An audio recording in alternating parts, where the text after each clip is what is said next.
কোটা সংস্কার আন্দোলনের আড়ালে কয়েকদিনের সহিংসতায় টার্গেট হয়েছে সরকারি গুরুত্বপূর্ণ স্থাপনা। রাষ্ট্রীয় গণমাধ্যম বাংলাদেশ টেলিভিশনে অগ্নিকাণ্ড আর ব্যাপক ভাঙচুর হয়েছে।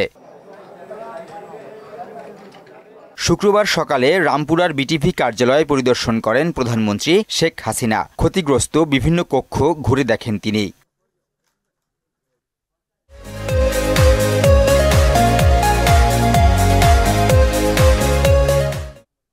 উপস্থিত গণমাধ্যমকে প্রধানমন্ত্রী বলেন, 2013-14 সালের মতো সারা দেশে ভাঙচুর আর অগ্নিসংযোগ করেছে স্বাধীনতা বিরোধী চক্র।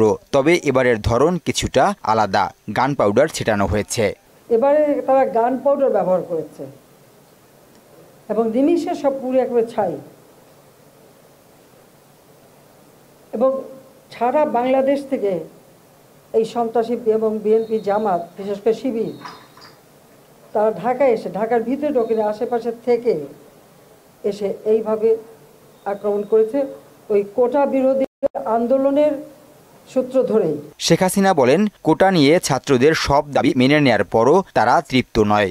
তো মুক্তিযোদ্ধা সন্তানদের তো এখন আর ওই বয়স নাই যে 30 বছরের কেউ না, যে তারা এখন চাকরি পাবে।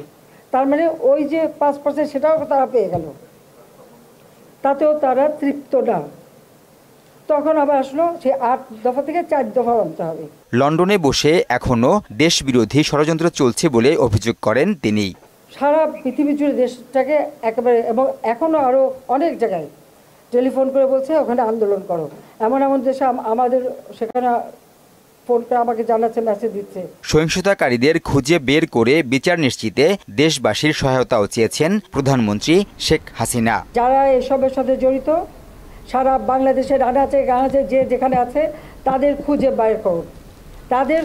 বের করুন, এবং তাদের শাস্তির ব্যবস্থা করার জন্য সহযোগিতা করুন। আমি দেশবাসীর কাছে সেই আহ্বান জানাই। নাসির উদ্দিন, মোহনা সংবাদ, ঢাকা।